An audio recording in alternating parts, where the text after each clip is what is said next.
The San Jose Sharks are back in the playoffs. Now, that is a statement that will not surprise anybody who's watched this series. We have consistently been a regular season performer. This time out, we won 57 games. We are the top team in the regular season, but we were the top team. And I say were because, let's be honest, regular season results don't mean a damn thing. We're in this for the playoff results. And through these years, we have only won a single playoff series.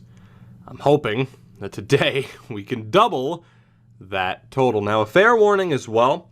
I am on the line of being sick. I think I'm avoiding it, but my throat's a little bit questionable, so I don't know how many over-the-top reactions you'll get today.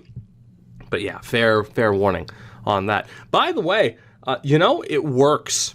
It works. And by it, I mean, hey, ask you to drop a like on the video. It works. It's amazing.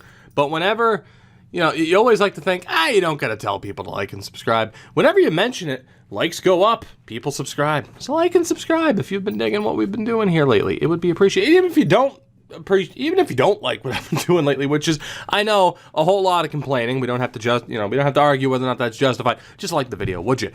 We get to our team because there are some issues. You might hear the dog in the background, always making her presence felt.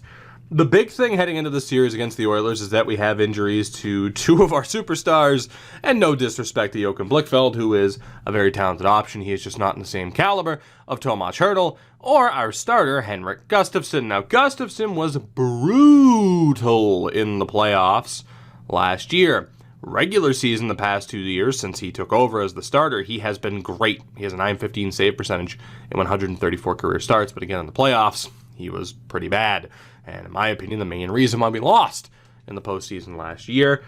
We're going to be without him, and we're going to be without Tomas Hertl, which, yes, technically is my fault because, yes, I did technically misread the message of whether or not, he was good to go, or since he was kind of good to go, we had to send somebody down. I get that.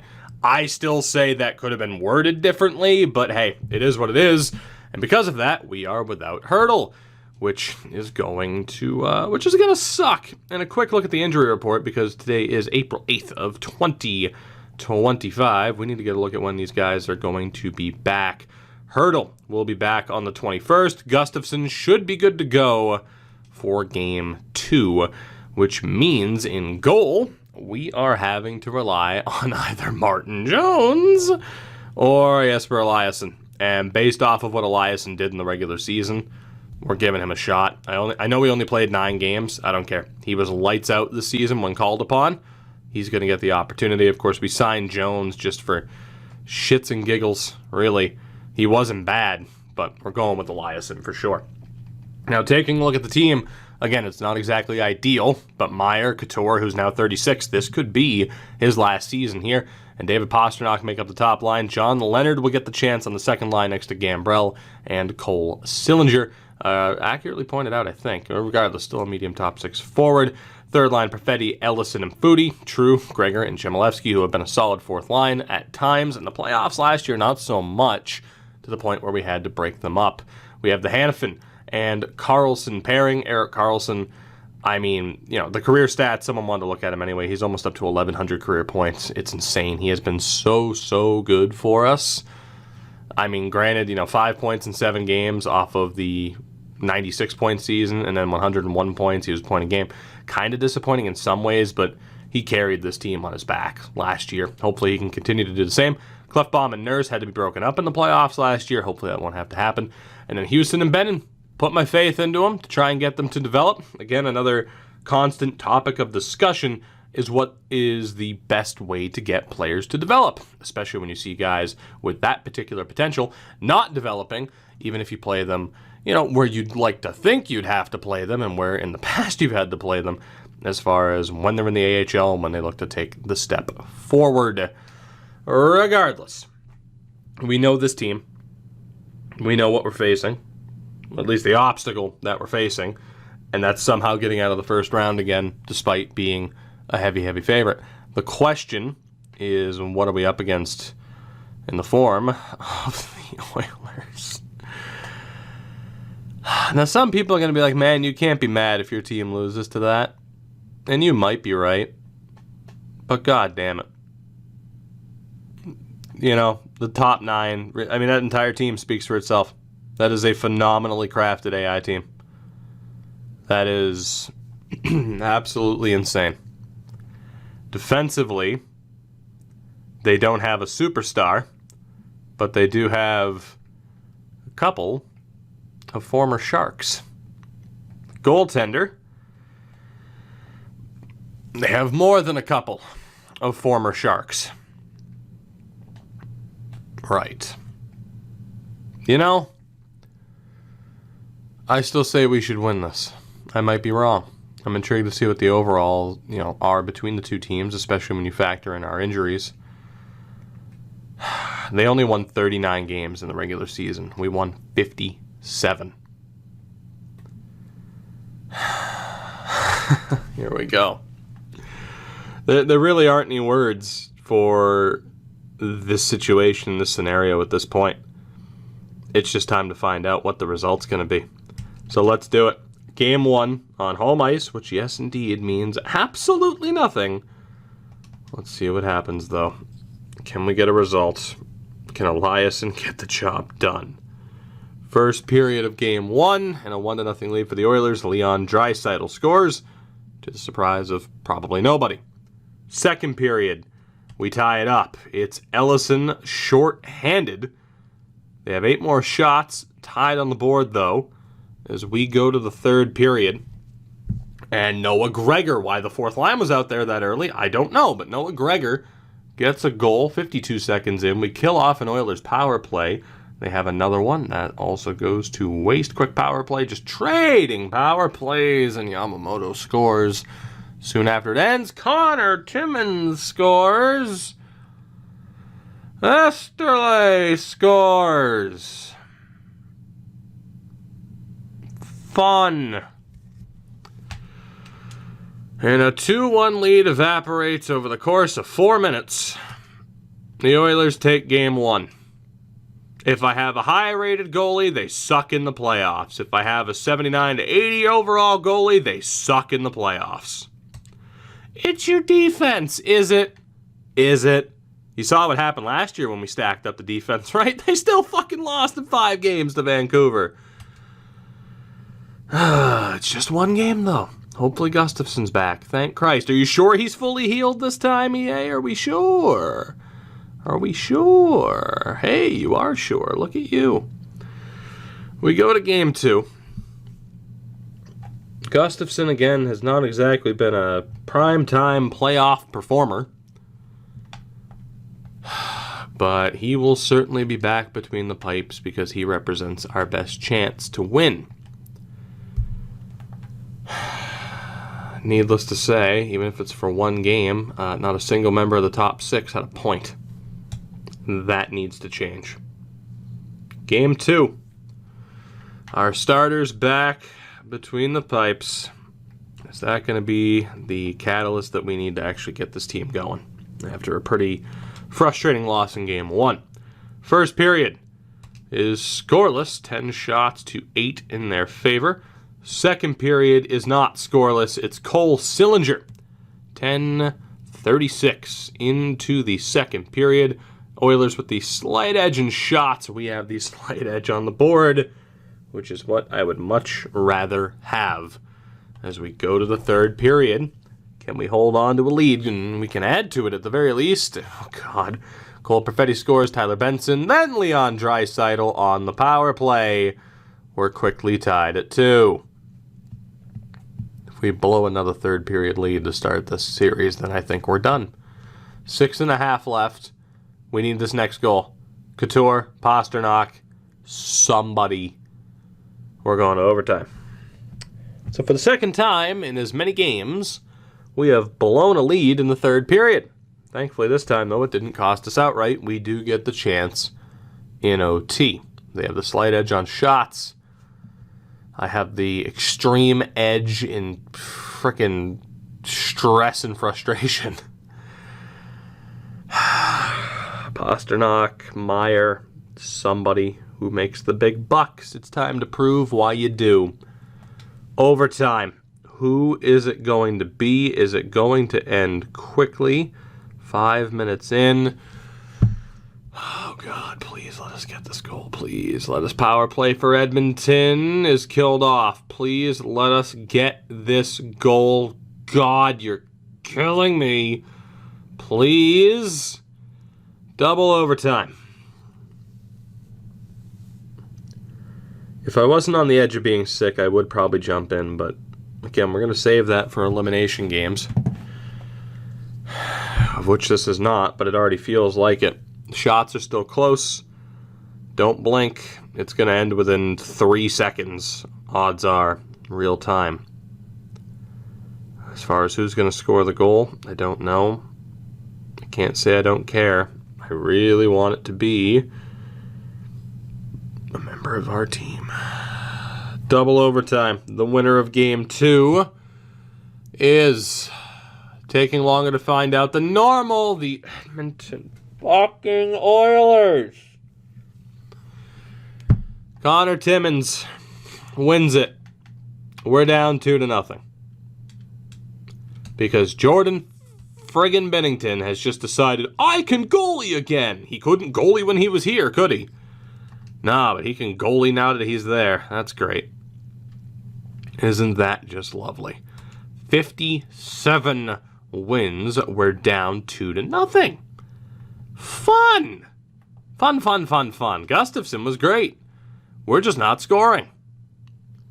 Okay, here, tell me if you could in real time. 2 games of this top line not putting up a point. Is that too soon to give up on them and maybe just make a slight change? It might be. 1 member of the top 6 has a point through 2 games. I want to make changes. I do. Why would I not? We're struggling. It's only 2 games, though. Yeah, and a best of 7. We ain't got much time. If shit ain't working, you got to fix it. We'll leave it, though.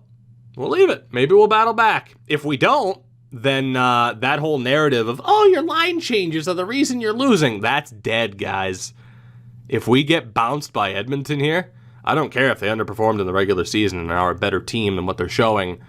We get bounced if I keep these lines the same. I don't know what to tell you. I know we're missing Tomas Hertl, but yeah, you saw what a lot of these guys could do in the regular season. You did. You saw it with your own eyes. Timo Meier put up 103 points, 41 goals. Logan Couture, advanced age or not, 53 points this past year, 19 goals. And David Pastrnak has had back-to-back 90-point seasons. Nothing. We'll see what happens in Game 3. Lord knows we need a win.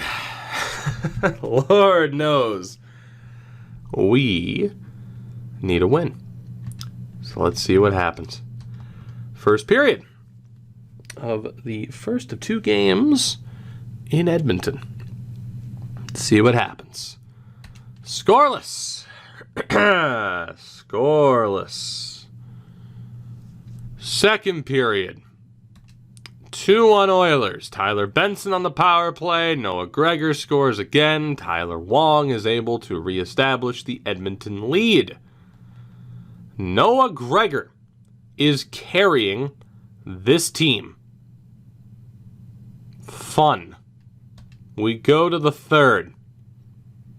Can we please pass me the razor to slit my goddamn wrist? We're going to lose again, guys. We're going to lose again. 6 years of being a top team in the league, and we're going to have made it out of the first round once. There's a reason I didn't get excited for that Sillinger goal, and I would have been wrong to, because Yamamoto scores immediately. 6 seasons worth of being an ultra-competitive team in the regular season, and we're going to have made it out of the first round once. But I'm supposed to be cool with how the RNG is tuned. This is no, it's difficult to build a winner this year. Okay. It's been 6 years now. 6. We just won 57 games. We are at risk of being swept. Well, Tampa was swept, yeah, once, and that's why it was surprising. Not this. where great team after great team that we've built just gets stomped in the playoffs. I mean, Jesus Christ. Like, when do the excuse... Like, I make excuses for EA where I can, okay? I do. People are like, oh, well, how have they still not added a picture for Quinn Hughes? I'm like, yeah, it kind of sucks, but you know what?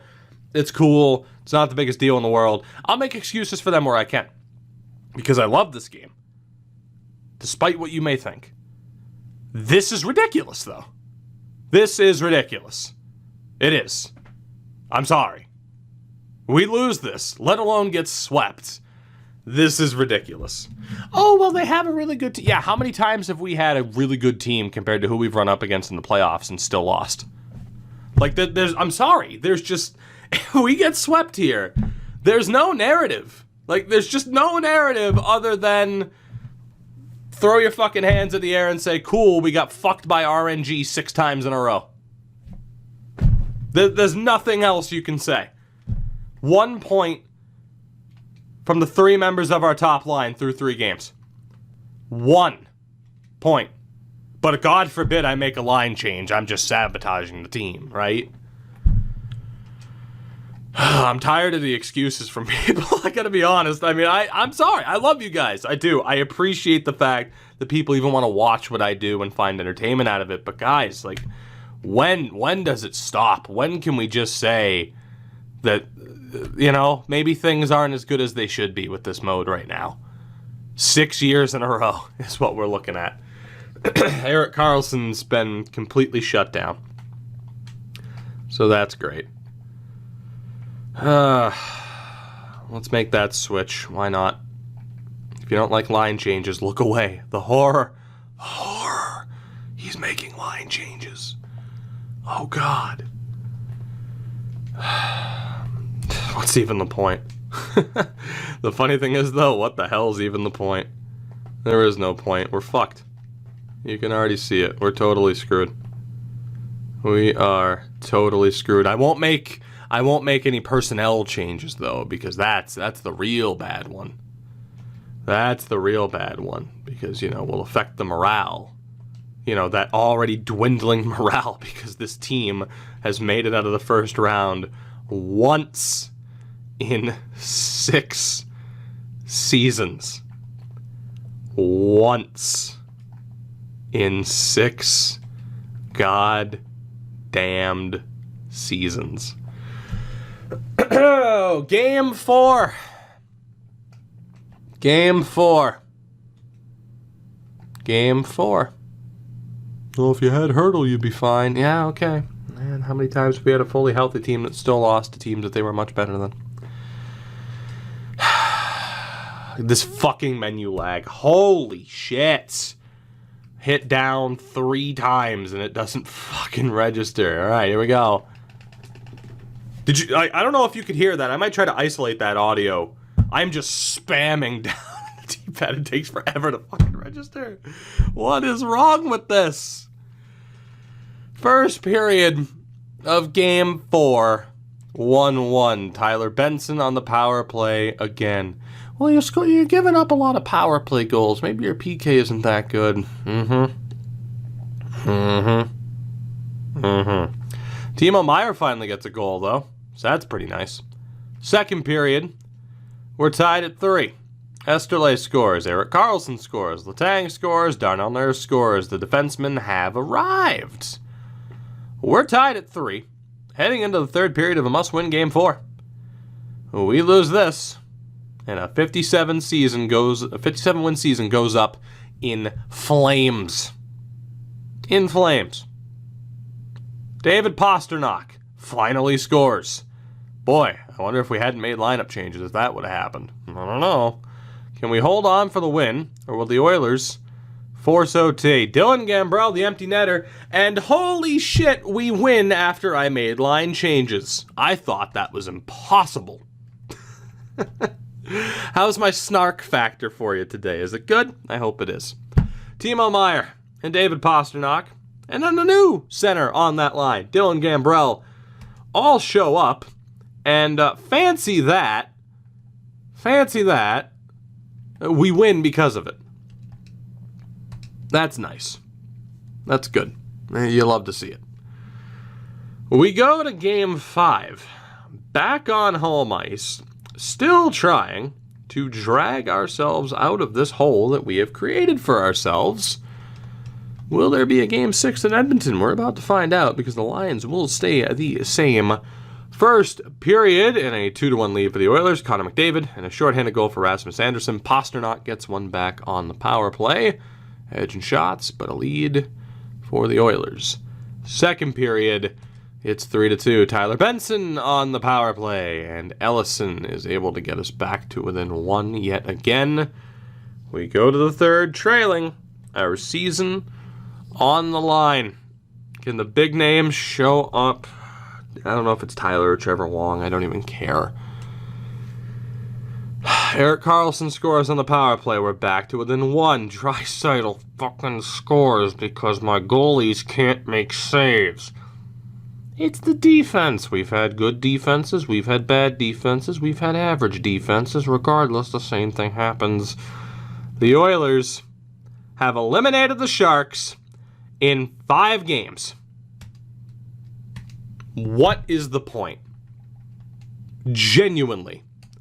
What is the point? I'm cool with losing in the first round after a great season. It happens.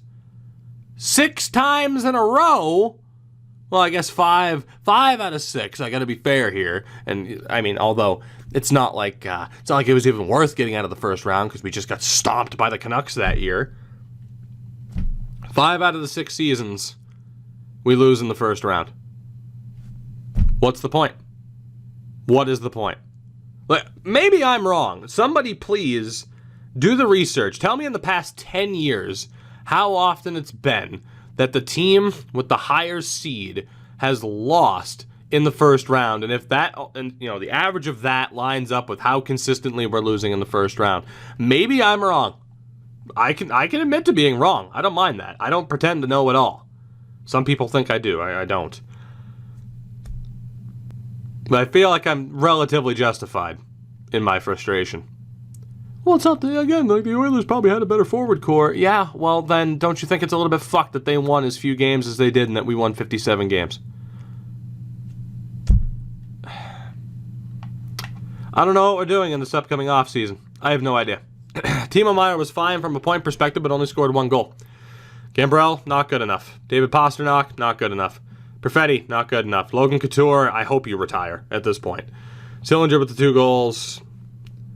Noah Gregor was one of our best players. I don't know. Noah Hannafin was awful. That's good. We make line changes, we lose. We don't make line changes, we lose. So, again, what's it going to be now? I mean, you're telling me we can't survive the Tomas Hertl injury? Did that sink our team that badly? I don't think it did. We're just getting RNG'd to death, year in and year out. For whatever reason, once the playoff comes around, this team just can't get it done. No matter what the hell we do, what combos we do, what personnel we have, they just can't get it done. We're out in the first round again. That's really all there is to it.